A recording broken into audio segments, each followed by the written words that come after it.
So guys, dito na sa ating table, itong bagong OnePlus Nord CE3 Lite 5G. And ang hawak ko dito is the color chromatic gray. And there's another one, yung color lime, which I think is the better color among the two colors na meron niya. But nevertheless, the color gray would always be universal. Alamin muna natin everything that you need to know about this phone before you head on over and buy one for yourself. Tara, simulan natin.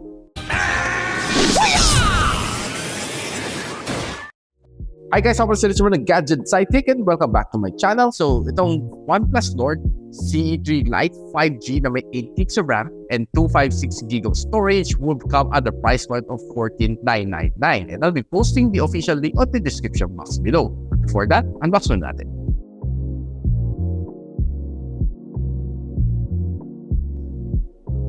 So, meron tayong maliit na box dito. So, pagbukas natin, we have your usual na welcoming note. Nandiyan ang kanyang SIM ejector tool, quick start guide and safety guide, soft jelly case, nandito, kasama rin siya.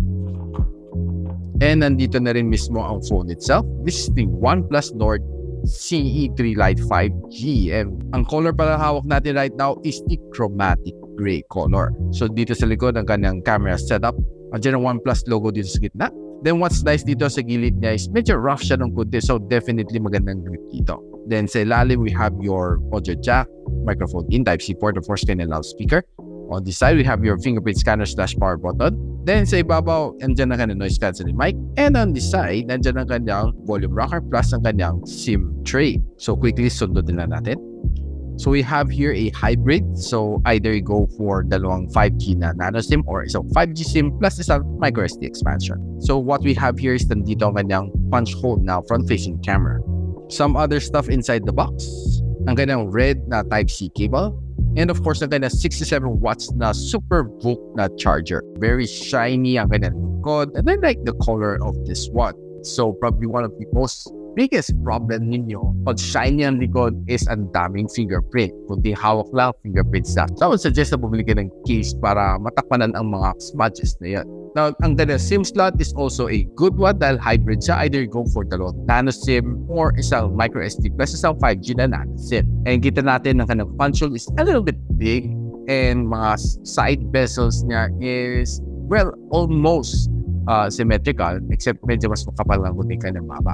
Swiping left and right dito is definitely smooth. And the phone na ito is being powered by the Snapdragon 695 5G. It's a 6nm chip.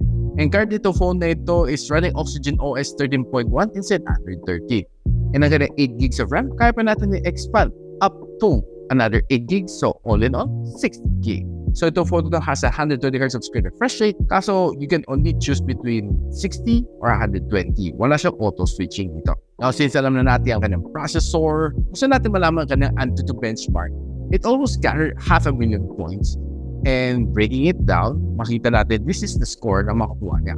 And pag chinek natin sa OneLife, ito ang score na makukuha natin with an average frame rate of 7.3. Now ito naman score niya dito sa Geekbench. And chinek naman natin ang kanyang thermal throttling test. So makita natin almost all green naman ang resulta na nakuha natin. And it throttled to 92% na kanyang max performance. Definitely looks good for me. Now, this phone has a 5,000 mAh of battery which can support up to 67 watts na fast charging na super full. And sabi ni OnePlus, itong phone na ito can charge 80% in 30 minutes. But no, deny naman natin, well, natapos naman niya from 10 to 100 in 15 minutes. Based on sa draining test na ginawa ko dito sa phone na ito, this one was able to survive a 16 hours na screen on time, which is definitely not bad and makunat siya, to be straightforward with you.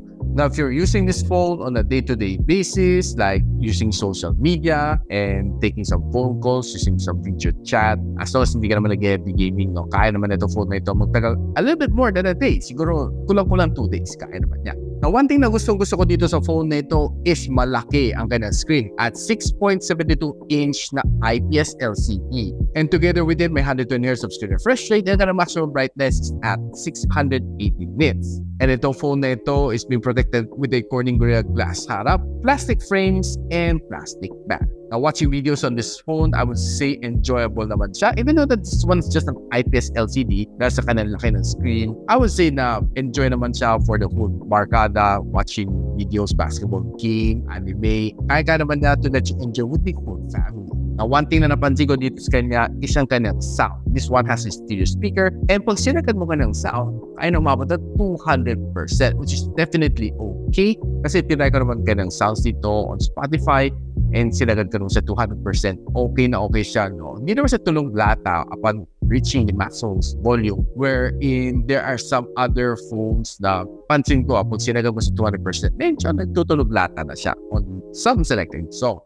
Now, naglaro naman tayo ng 2 games dito, Call of Duty Mobile and Tower of Fantasy. And sinagad ko naman both on their highest settings. Call of Duty Mobile, no doubt, kaya-kaya naman ng play ng game na ito. Smooth naman siya. And I can say na quite enjoyable dahil sa laki ng screen and ganda ng sound. The touch response is good. Minor frame drops, but well, hindi ko masasabi na walang frame drops. But along the way, walang mga nasisil na lags. But overall, yung gameplay dito is okay. Tinry naman natin Tower of Fantasy. Well, sinagad natin sa highest graphical settings. I would say na 15 minutes after, medyo nasa-start na siya mag-lag. Lalo kung mga heavy bosses na kinakalaban mo, mapapansin mo na medyo nagsa-slow down na talaga siya. Now, itong phone na ito has triple camera setup, starting with a 108MP na main camera sensor and a 2MP na macro lens and a 2MP na depth sensor. Too bad it can only shoot up to 1080 and 30. And then the front-facing camera is a 16MP na main camera sensor together with a 1080p and 30fps na shooting capability. Now, taking this phone outdoors, I would say maganda mga photos na makukuha mo dito. Clear na clear, very sharp. But there are times na medyo na out of focus siya.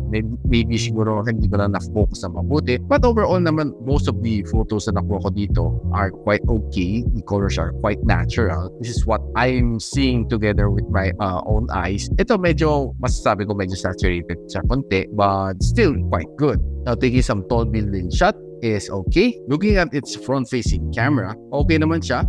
There are times na medyo namumuti ako konti, but there are times na okay naman. Quite decent naman mga shots na kukuha ko on indoor low light performing basis, no? If you're looking at photos outdoors, clear na clear, sharp.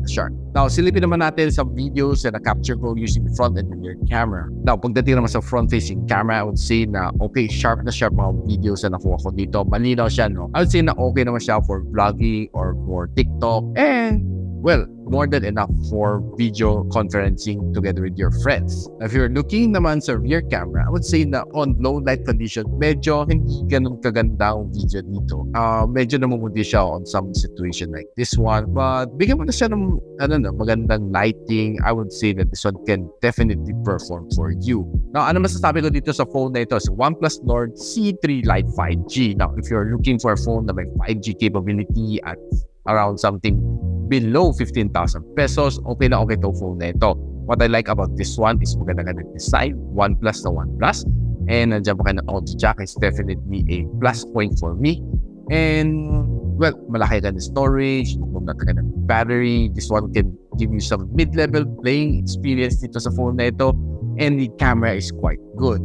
If you're looking to buy one of these ones, OnePlus Nord C3 Lite 5G, I'll be linking everything on the description box below. And if you like this video, guys, don't forget to like, subscribe, and of course, hit the bell icon para hindi naman miss all future uploads here from my channel.